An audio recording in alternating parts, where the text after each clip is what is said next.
How to custom your Glock in under a minute.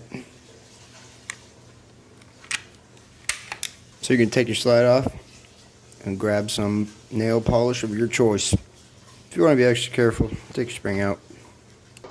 Take your paint and layer right over everything.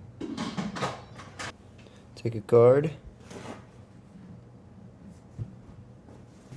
paper towel, tiny bit of acetone.